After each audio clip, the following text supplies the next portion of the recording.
Zipper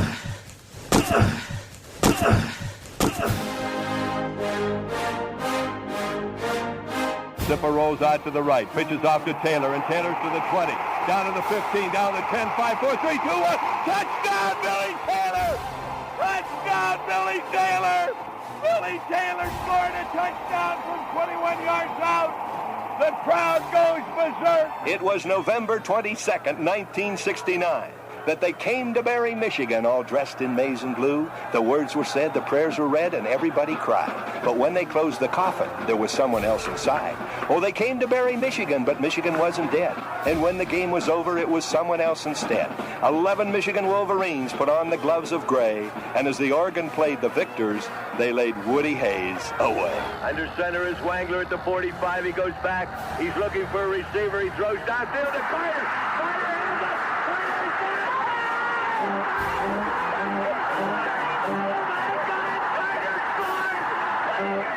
Who's got it better than us? Nobody!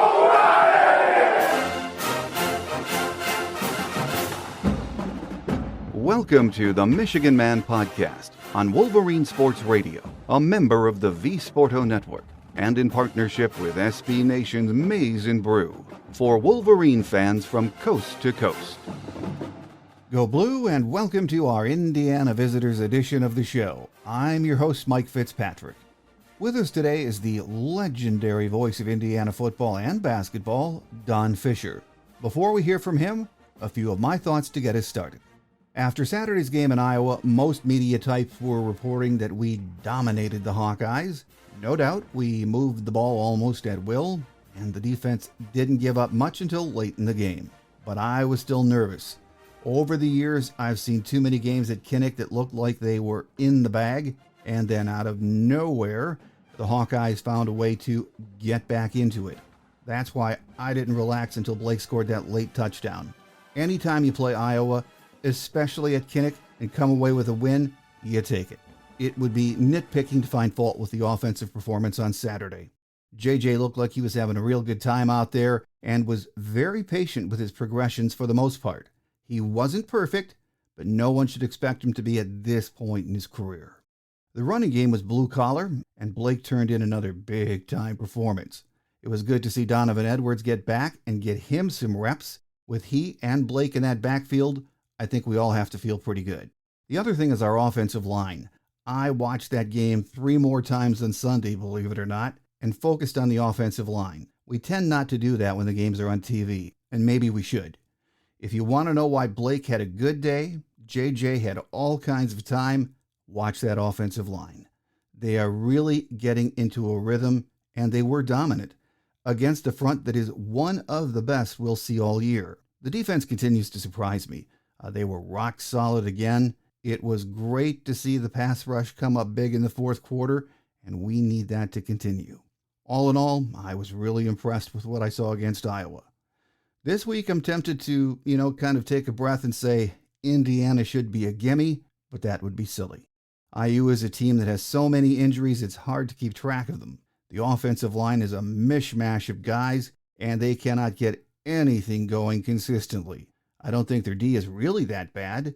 They are a veteran group with talent, but veteran or not, you can't leave your D on the field all day and expect them not to wilt, and that has happened too many times so far through the first 5 games.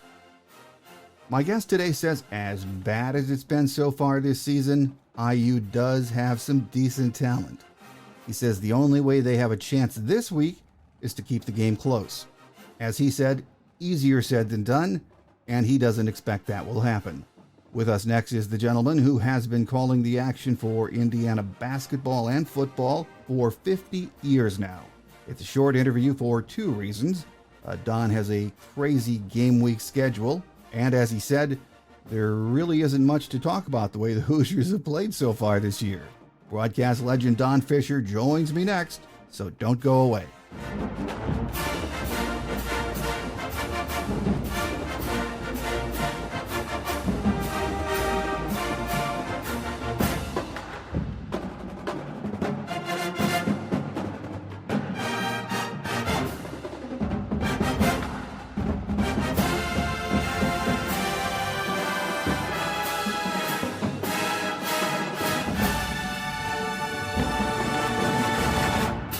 Here with us on the show today is Indiana radio play-by-play voice Don Fischer. Don, once again, great to have you back on the show. Thanks for having me, Mike. And I always like to start reminding my listeners just how many years it is you have been up there in the booth calling Hoosiers play-by-play. So go ahead and remind us.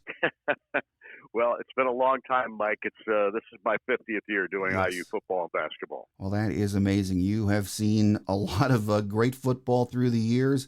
I don't know if last Saturday night was one of them. The Hoosiers took on Nebraska, lost 35-21. So let's start there. I was able to catch most of that game, and the Hoosiers knotted the game up 21-21 at the half, so they were in that ball game at that point, weren't they? They were. The problem being they got off to another slow start, which has been an ongoing issue the entire season. They have won 3 ball games in comebacks so far this year, and the 2 that they've lost, they got down early and never were really able to recover. Now, in this one against Nebraska Saturday, they actually scored 3 times in the first half to tie the ball game at 21 at halftime. They were actually down 21-7 at one point. But they couldn't, in the second half, they just didn't generate enough offense. The defense played fairly well in the second half compared to the first half. But the offense had 83 total yards in the second half of this ball game. The issues that Indiana has have been the same problems they've had for a couple of years now, primarily the offensive line from an offensive perspective. The offensive line is just not blocking well enough. It's not just the run game. It's not just the passing game. It's both. And with that, I don't know how they fix it because they've lost one of the star players in Matthew Bedford, who was a 4-year starter at right tackle and left tackle both, but right tackle this year. He's out for the season after the first ball game with an ACL. And then they lost their starting center, Zach Carpenter, who's a former Michigan player, but transferred to Indiana a couple of years ago. And Carpenter was out with a thumb injury for a couple of ball games. They did get him back for this contest against Nebraska, but the injured thumb kept him from being the starting center, which is where he belongs and where he played previously. They moved him to left guard and moved Mike Kadick, the starting left guard, into the center position because they were using in the previous couple of weeks a third-string center because their backup center is also hurt right now. So they've been really hurt in the offensive line by a couple of those spots, but at the same time, what we hoped to see this year was development in that offensive line with a little more depth and other guys that could step up, and that just hasn't occurred at this point. And like I said before, when you can't block somebody for a run game, can't get anybody out of the way for the backs to have a chance, and if you're dealing with a passing game that requires a quarterback that needs a minute or a second or two to throw the football, and our quarterback has been sacked 8 times in the last 2 ball games now. And he took 13 hits in the Cincinnati game. I don't even have the number in this contest, but I would imagine it was at least that many again. You're going to get somebody hurt if you can't block better than that. And right now, that seems to be the biggest issue with this football team. Yeah, the running game, 23 carries, 67 net yards on Saturday night. So Connor Basilick was forced to air it out, 22 for 44 on the day. Didn't help. His 2 top receivers, Cam Camper and DJ Matthews, were out with injuries. Talk about his play overall this year, though, Don. Well, Bazelak is a kid that comes in with pretty good credentials from the University of Missouri. He was the freshman of the year in the SEC his freshman year at Missouri. In his second year, he had to deal with some injury issues, but at the same time played through a lot of that. Just didn't have quite the year that he'd hoped, and obviously I think he felt like the system didn't fit him as well as he needed it to, and he came to Indiana, and I think he's played very well. He's a very calm player, doesn't exude a lot of excitement or enthusiasm in the sense of that kind of thing. He's very quiet off the field, doesn't stick to himself necessarily, but he's one of those quiet type leaders. And he's got a good arm. He's got a good throwing arm. Occasionally, he is erratic. He was certainly that way in our second game of the season against Idaho, in which the first half he was 7 of 6, I think it was 6 of 17 or 7 of 18, something like that to start the first half. And then he went 10 of 12 in the third quarter and garnered 29 points in the second half. So he's a guy that, for the most part, when the game's on the line, it seems like that's when he's at his best. but the game's got to be on the line. You can't be 3 or 4 touchdowns down and then expect to come back in the last quarter of the ball game and win it. And obviously, it's just been too much to overcome here the last 2 weeks. Well, at this point in any season, most teams have figured out what they have on offense, what their identity is, their strengths, their weaknesses. Do you think this offense can be fixed or improved at this point of the season? Well, I think it can be. I just don't know if it's going to. I truly believe getting Cam Camper back and DJ Matthews, they're two of the most dynamic receivers on this ball club. Both those guys were out for this game. DJ with an injury that he had acquired the week before, and an unrelated illness to COVID, but nevertheless an illness to Camper kept him out of this ball game. And we don't know what their status for this coming week will be. And our athletic administration doesn't allow a lot of information to come out on injuries. So, again, we just don't know what that status will be coming into this weekend. But hopefully one or both of those guys will be back for this contest against Michigan, because they're going to need both of these guys against this ball club. We know Michigan, how strong they are in every department, what a good football program they've always had. And Indiana has struggled to beat them since 1987. So it's a ball club that right now will have to play their best football game, and I'm not sure they're capable of doing that right now, and from what we've seen in the last 2 weeks. Well, let's talk about that Hoosier defense for just a minute, Don. Pretty experienced group, but man, are they on the field for long periods of time, it seems like, through the first 5 games. How would you summarize their play so far this year? Well, it's a bit of a puzzle, to be quite honest about it. Last week against Nebraska, Indiana's defense gave up a 3-play drive to start the ball game with a big pass in between, a 34-yard touchdown pass to end it on 3 plays. And it's against the veteran defensive backfield that has always been astonishingly tough to throw against. Tywan Mullen has been a 4-year starter at Indiana. He was hurt some last year, had to have a surgery at the end of the season.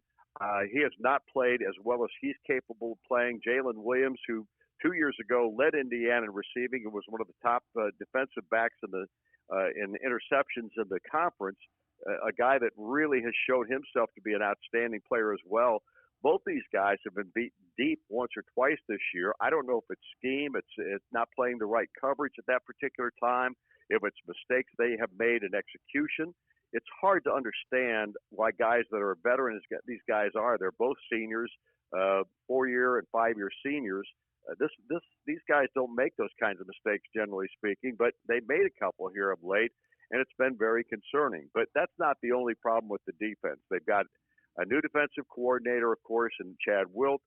Tom Allen is actually calling the defensive signals this year. This defense has been pretty good against the run most of the time, with the exception of Chase Brown of Illinois.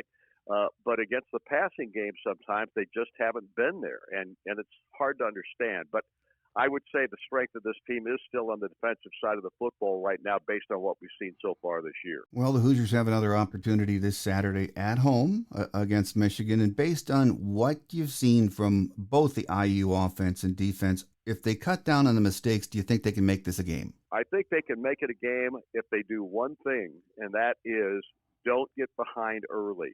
They can't afford to be down 1, 2, 3 touchdowns at the end of the first quarter or the second quarter, whatever the case may be. They can't, against a team like Michigan, you've got to be able to at least stay with them, be competitive. You could be down a touchdown or two before the half ends, but you can't allow Michigan to go into that locker room at halftime and have all the momentum going their way. If you do, you're basically out of the ball game. And Indiana's biggest problem in all 5 games they've played is getting off to slow starts. They have had nothing but slow starts for the entire season thus far, and they've had to come from behind in every single game that they've played.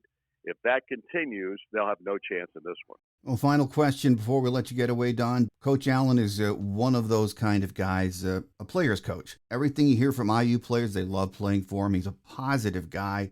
He's proven he's one heck of a coach and has had some really good seasons there in Bloomington. Would you say he is on the hot seat if things sort of spiral out of control this year? I can't answer that question, Mike, with any real understanding of what the thinking process is right now. I would argue probably that he won't He's not on the hot seat in the sense of him being let go by any stretch.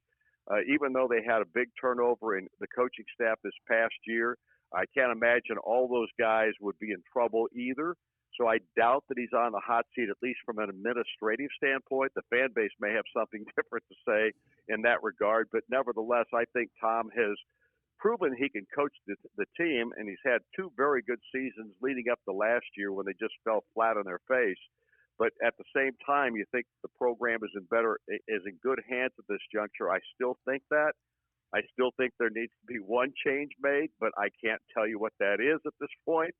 But in my personal opinion, I don't think he's going to be on the hot seat, at least at this point. And we'll have to wait and see how it all plays out by the end of the season. You never know how administrators are going to see things if it really starts to spiral downhill. But at this juncture, this is an Indiana football team that's got to start playing better, I can tell you that. Well, there's a lot of football yet to be played, and another big opportunity Saturday with the Michigan visiting, so we shall see. Here with us on the show today has been Indiana radio play-by-play voice Don Fischer, marking his 50th year in the booth, calling Hoosier play-by-play. Don, as always, it's a pleasure having you on the show, and we look forward to that next visit. Thanks, Mike. Appreciate it.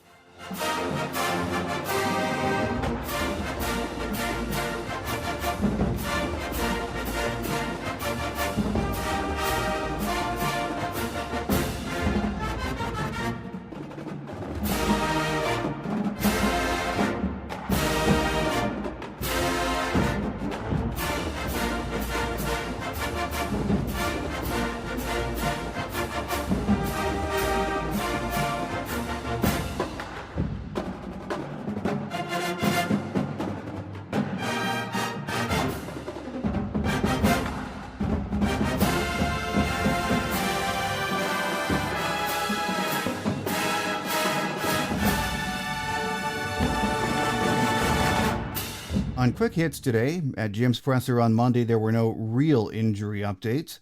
As Jim put it, and this is not an exact quote, but it's close, "It's not my job to stand up here and update players' health. I think we're getting used to those kind of updates by now, or non-updates."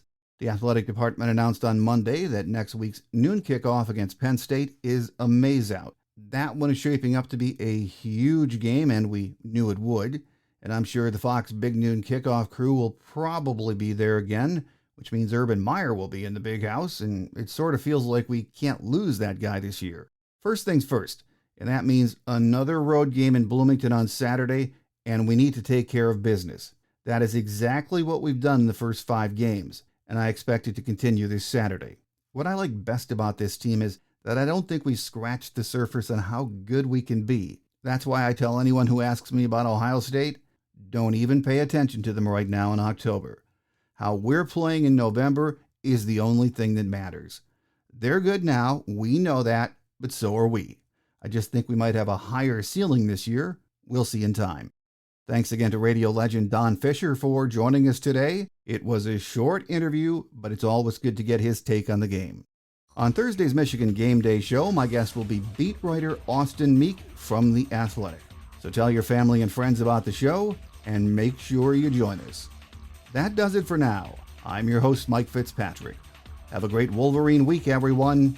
Until we meet again, take care, and as always, go Blue. Thanks for joining us today on The Michigan Man, here on Wolverine Sports Radio, a member of the V Sporto Network, and in partnership with SB Nation's Maize and Brew. Our listener lines are open 24/7 for your calls at 313-263-4842. That's 313-263-4842. Or email us at themichiganmanpodcast@yahoo.com. That's themichiganmanpodcast@yahoo.com. The Michigan Man Podcast is produced at the studios of Robin Lynn Productions, Allen Park, Michigan, and is not affiliated with the University of Michigan. Go Blue!